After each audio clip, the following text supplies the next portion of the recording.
Good morning. Welcome to Around the World with Dane Waters. I'm your host, Dane Waters. I'm back in London for a few days before I start my world travels again. But today is we're going to start really focusing on Nigeria. People ask, the show's based in Nigeria. Why do you talk about this stuff around the world? And as I always talk about, it's that we're one big global community, and everything that happens in one part of the world impacts another part of the world, especially Nigeria. And this is what I want to focus on. Nigeria is one of the fastest growing countries in the world. It's going to have one of the largest populations in the world. It's got one of the potentially largest economies in the world. And in Africa as a continent, it is the global player in Africa. So if any country or any bad country or any good country wants to really focus on Africa, Nigeria is where they have to go. So all of these things we talk about authoritarianism, we talk about prisoners of war, we talk about, the economy, and we talk about President Trump, we talk about Biden, we talk about all this. It all relates to the fact that Nigeria really is a global player in every single decision that everyone makes. And this is something that we have to focus on and we have to make sure people understand. So for the next few shows, we're going to be focused on Nigeria and trying to tie all these loose ends together so everyone who's watching the show understands, the importance of Nigeria. I'll tell you one of the things is just look at what's happening in the UK, where, the head of the Tory party, Kemi Badenoch, I mean, she's being beat up by, for apparently not properly respecting Nigerian and her ancestry. And that's become a big issue in the UK among her people and supporters. And so Nigeria has a voice, and that voice really must be heard. And I think that this show is designed to try to make sure that the world knows about that Nigerian voice. Anyway, we're not going to take too long, much more of my ranting here in the beginning because we have an amazing guest today, Segun Showunmi. That, listen, if you're Nigerian, you know him. He's a Nigerian politician. He's really one of the smartest guys I know, and I'm honored to have him on the show. So let's take a quick break, and when we get back, Segun will join us, and we'll talk about Nigeria and the future of Nigerian politics. Thank you. Ukraine is the front line of the global fight against authoritarianism. They are fighting for all of us, for global freedom and democracy.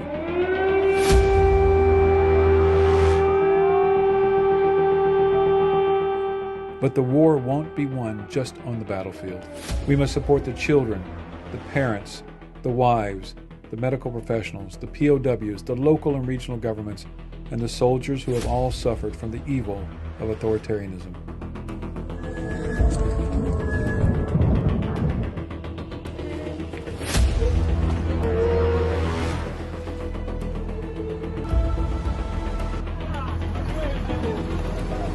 Humanity for Freedom Foundation is actively working in Ukraine to help win this war on all fronts. Supporting local and regional governments all around Ukraine. Supporting the children of IDPs, POWs, and those on the front lines. Bye-bye. Supporting those who change the lives of Ukrainians every day. Supporting the families of POWs and those missing in action.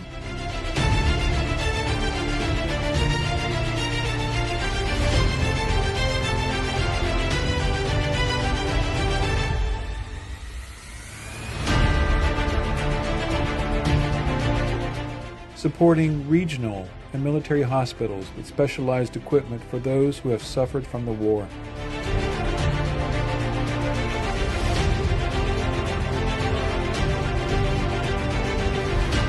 Supporting families to reintegrate into society. None of this can be done without our partners all across Ukraine, and especially organizations like the Humanitarian Hub. What we do globally is that we try to support those that are on the front lines in fighting against authoritarianism. But our organization and me personally strongly believe that the front lines for this fight for global freedom and democracy and fighting authoritarianism is here on the front lines in Ukraine.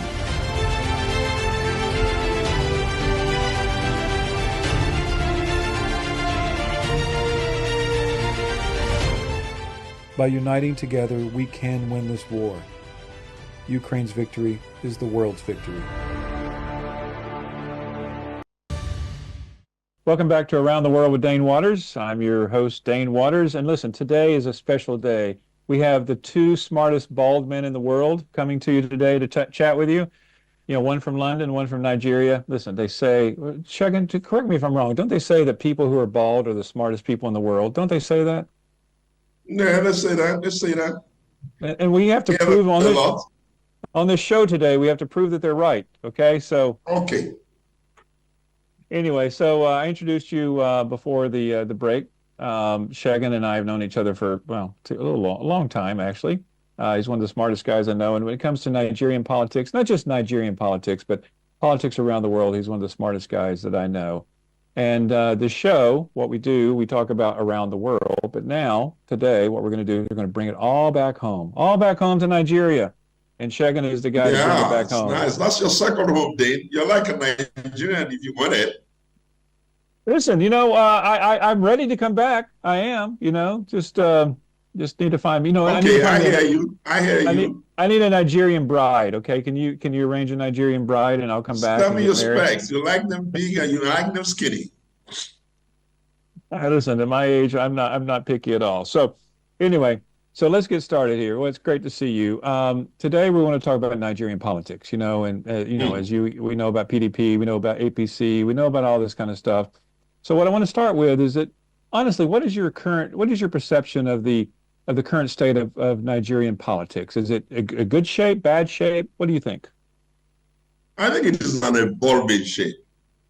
There's a lot of excitement around it.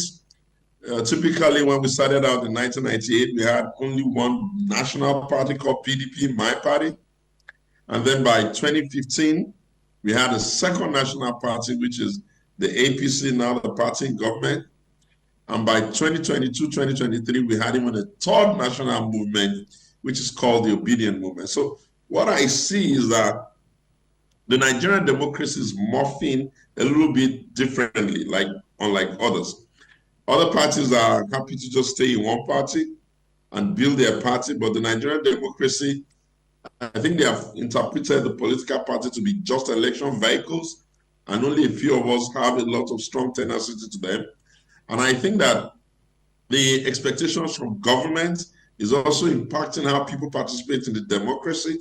For instance, you will notice that we have about 93 million registered voters, and less people are coming out to participate in electing a president. The last one, we had barely 9 million to elect a president. Before then, we had about 15. And in some past period, we'd had as much as 22. But long story short, you can almost tell that people are more conversational about the Nigerian political space than boots on ground. And what I mean by that is that they talk about it a lot. They're interested in the issues. They're big on X. They're big on television, radios. They're big on behind the scene, beer parlors, everywhere they're talking about it. But in terms of doing something about it on election day, there's still a lot of work to be done. But generally, I think for them to have sustained democracy, for us to have sustained democracy for the length of years, almost going 27 years now, I think we can say if we are supported and we're able to build better understanding of what democracy is, better democratic civic education, better push for rule of law, right of freedoms, and all of that, I think we will make it. We have copied the American style democracy, but it's a little bit expensive. But even at that, you have to say we're not doing too badly. Listen, I agree. One thing I've always noticed when I was there, in the presidential election years, they love to focus on these giant rallies and all this kind of stuff, which is great. But, at the end of the day, it's as you say, it's about get out the vote. It doesn't matter if you have 200,000 people at a rally. If they don't vote for you, it doesn't matter. It's a waste of resources and time. And it doesn't take a whole lot of funds to really do, get out the vote efforts. It doesn't. So I think that you're right. I mean, one thing that has always frustrated me when I was, around Nigeria is that, it is, you need to morph into the 21st century. You need to run political campaigns that are like the rest of the world. I mean, and you have to get past this. So you and I are 100% in agreement on that. But, this 9 million to 15 million that come out to vote, let's walk through exactly who those people are. I mean, most countries around the world, the youth are really starting to make the impact. The youth are the ones coming out and actually voting. What are the youth actively participating on election day, or is a different demographic? I think the youths are a little bit talking about what they need to do. And the last effort with the opinion movement of Peter Obi, we saw them a little bit more interested. A lot of first-time voters, people who would normally not vote, were interested. I think there was a bit of a pushback because they didn't feel that their votes were interpreted properly. One can never be sure whether there's any fact to that, or it's just the failure of their expectation to get their candidate over the line that has been interpreted to the vote not being properly calibrated. But there was one small snag that made it difficult, and that is the fact that they had an expectation that from the voting area to the transmission of results, it would be automatic and electronic. And they had imagined that they would be able to follow the votes electronically from the Vivas to the accreditation, to the actual voting, and to transmission. That didn't happen. The transmission was done manually, with the law allowed INEC to do. And I think that kind of like discouraged them a bit. But you can tell that young people are interested, but they just need to be a little bit more persistent. You can't change in one day. You have to accept that democracy is a long haul and that the conversation has to be continuous and that we need to figure out a way to get more from outcomes. When people don't feel that they're being served as they should be served by their leader, some of them tend to want to stay away. A bunch of them seem to want to be paid, like vote buying, monetization of the process, and a great number of them just say, no, I can't be bothered. The vote doesn't count, so I'm not going to bother. But we're working on it. I must tell you, my friend Dane, I've started a new movement called The Alternative, which is to take the conversation back to the people, to re-educate them on what democracy really means, and to let them understand that the promise of democracy is what makes the lower rung of the ladder, the poor people or everybody in the country, have a voice as to how we select who's going to lead, and that they cannot be discouraged because even the world itself requires people that have a lot of staying power and tenacity. But yes, young people are interested. We need to figure out how to make sure that their access to the is cheaper for them. They need to be able to participate and present themselves for election in a cheaper manner. We need to figure out how to ensure that they get the real message and that in democracy, they understand the philosophy, the thinking, and the idea behind it. And it is difficult because unlike in the past, where the parties had strong ideological leanings, like the PDP being a right of center party, which is conservative, and the APC originally supposed to be a left of center party, but they have morphed so much into the center that it's now been difficult differentiating what the parties even stand for.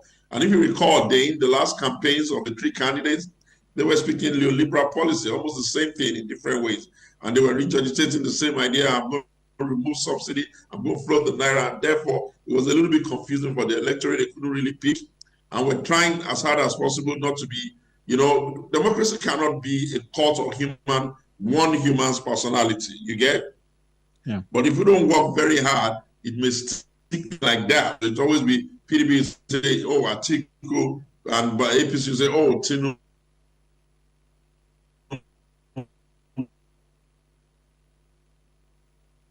And whatever else. And younger people are getting older, more matured, more interested in the issues. And so it's a work in progress, Dane. Like, it's a work in progress. And most of the time, they think they are experts in what they don't know anything about. One of the reasons why the democratic experiment is not giving them the kind of numbers and the kind of results you get from the Americas, you get from even Brazil and some of these other nations is because Nigeria is one interesting country. They think they are experts even in things they don't know. So they bring in an expert and they won't even let the expert do the job. So this, Listen, that's I how know that. I see it. And so you must pity me, Dane, because you know how far we've always worked about this. I'm still here. I don't have a place to run to, unlike you. I'm stuck in Nigeria and I'm pushing as hard. But I feel that slowly but gradually, continuous failures and frustration is going to force them to learn. And I just pray that all our partners that we look up to, America and UK and all of them, I pray that they give more investment into voter education and into citizen, orientation. And that will be fine. Well, listen, it's impressive. I mean, what you're doing with your new movement is very impressive. And what people have to understand is that, democracy is messy, number one, but with democracy, you must be patient. I mean, I dealt with the same issue in Lebanon where, they really wanted to change this last election cycle. Finally the youth came out and they voted. And then when the members of parliament went in, they didn't vote the way they wanted to. And they said, oh, I give up. The system is flawed. The system is corrupt. It takes time. Listen, it takes time and people have to be patient. Instant gratification in elections is not the answer. It's just not going to be. And the thing about democracy, here's the thing about Nigeria. Because it is such an important country in the world, and you see, what we've talked about on the show here is that the world is a mess, okay? You got Russia, you got China, you got Iran, you got the United States, you got all these countries trying to divvy up the world, new colonialism, if you want to call that in many ways, but just not the same as it was before.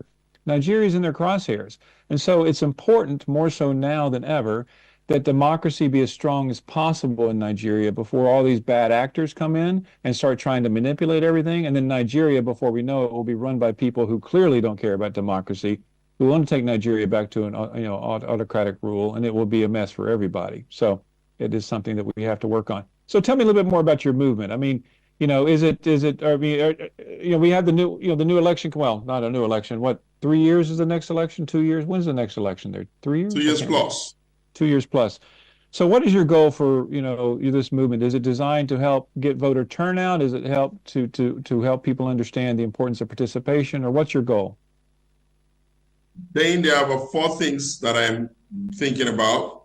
The first is to try to educate the people on the dangers of selling the votes by trying to let them understand that the only day where the electorate is king is on the day of the vote, where he has to weigh in on who he wants and who he wants to punish.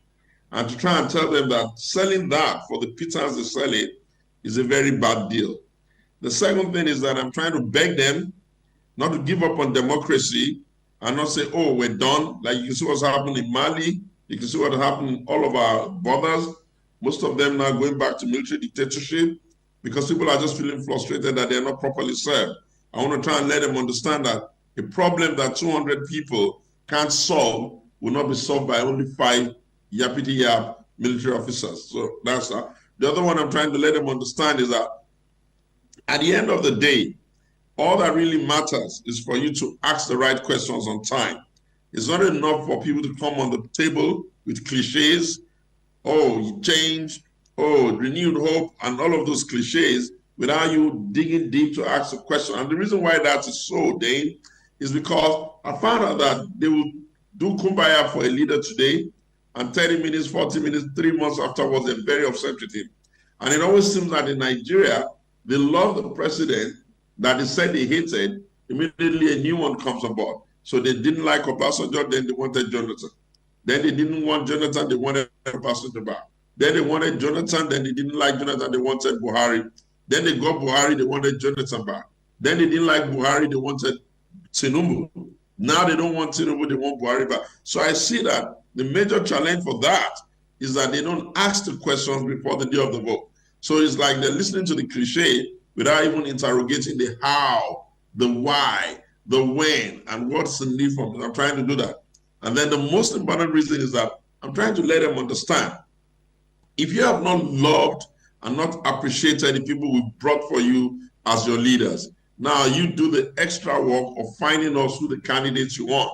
So I'm trying to tell them, you can look around you and throw up the type of candidate you want to serve you. Then we'll take it up on the alternative and move it. And I'm trying to tell them it's just to increase everybody's participation in democracy.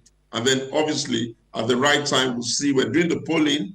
I'm going around and doing all of the polls, administering the questionnaire, taking in what exactly they want to say, listening to them more, having the conversation, ensuring that we can be one country. Because I see a danger in the democracy we're practicing now, where people are trying to go back to their tribal fault lines, is Yoruba, is Hausa, is Fulani, is Igbo, and all of that. And I think that that's dangerous, especially because of the thing you said earlier on, which is that territorial power commanders, those who are interested, China here, Russia here, America here, everybody that is now basically struggling to recreate a new world order based on the fact that technology is now beginning to push the boundaries, the things that we used to hold very strong before, that normalizes us and humanizes us, is all getting dissolved. Nobody's sure whether you're a man or a woman or you are not disclosed, he for she for he. That's serious for Africa. People are not exactly clear what exactly the role of God, which is very serious for Africa. A lot of things that we believe artificial intelligence is bringing about, the world needing a new set of skills. Nigeria is not exactly fully ready to be able to play there. And so these are the kinds of issues we're doing there. And I can tell you, Dane, I've done the zonal conversation. You will understand what I mean. I've been to Jos to do the one for the Central. I've been to Bauchi to do the one for the Northeast. And in a couple of days' time, I'm going to be in Kano to do the one for the North Central. Oh, yeah. And then afterwards, I'm going to start the focus groups and just have the conversation. I'm going to do the best I can. I hope I can continue to sustain it. I'm doing it all by myself, but I think it's a necessary thing to do now to ensure that the conversation makes sense. We have to preserve this democracy. We have not invented any new system of government that is better. And the earlier we work at it, the better. No one is going to fix Nigeria for us, but Nigerians ourselves. Listen, you're an excellent spokesman as always, and you're spot on. What you always know, you know how to run a campaign and how to do things right. Listen, we have to take a quick break, so give us about a minute, and then we'll come back and continue this conversation. Thanks for being with Dane Waters, Around the World with Dane Waters. We'll be back in about 30 seconds. Thank you.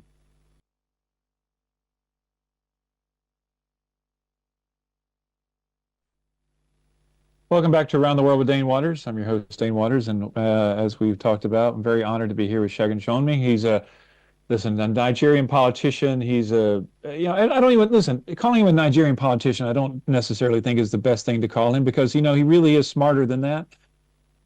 So I think that he definitely knows what's going on. And for those of you who have been watching, he knows exactly the importance of how you run a campaign, how you get the people's opinion. And two points I want to, well, first, let me ask you this straight up question. In this last election, do you think Peter Obi was a spoiler?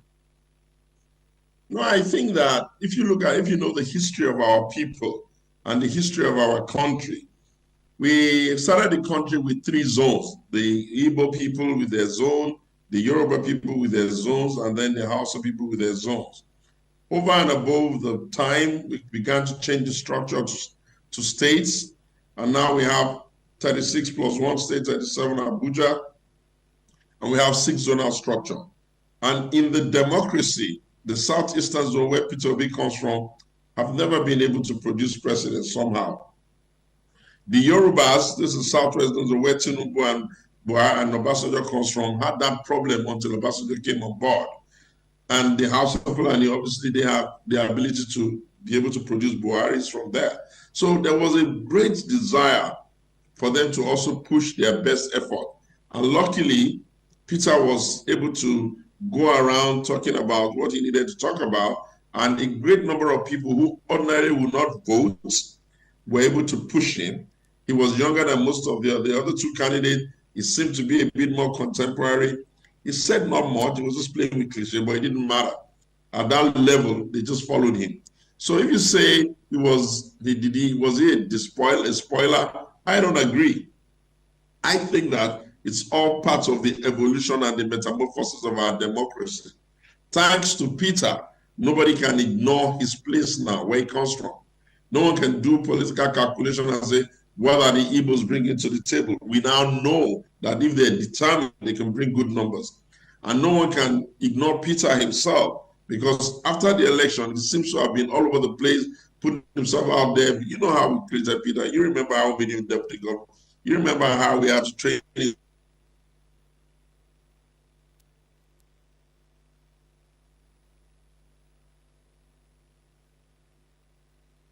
Lost you there, man. Hopefully you're coming back. Yeah, elections are 3 things. 1, you need to think about the science, which is where most of them are very careless. They fixated on only the numbers and then the money. But you know that you have to look at the money, you have to look at the numbers, You have to look at the science. And that's where men like Dane and I have crossed a lot of swords, and iron has sharpened iron until I'm able to say, okay, they're doing the right thing or they're not doing the right thing. So at the end of the day, there's always a Mr. Fix-It who comes in there, looks at every election and every candidate and every party and tries to craft out their pathway for victory. Oftentimes than not, they don't get that magic, they don't get that mathematics. And so they just run in there on their emotions. And because the other guys are also politicians like them, whatever they want to do, those ones can do it as well. So at the end of the day, it becomes a bit of a brute force, not in terms of physical force, but the best man at doing just the basics wins. And then those who are excitably expecting to win don't win, and then they start going, oh, I've been cheated, just like what you saw in Lebanon. That's what's happening there. I pray he has learned a few lessons. I'm sure he knows that he has to collaborate because he can't carry that burden by himself. It's not going to happen. The new man who's in charge of the country, that's President Bola Tinubu. He's a sure politician. He understands political strategy. He's very big on research. He's very big on the kinds of guys that you and I know to think through his campaign philosophy. And I think the greatest thing that puts further to his peeps is when he was able to still return Buhari in the second term. Because in the first term in 2015, all of them were on the same table. All the generals were on that table. But by 2019, everybody had left.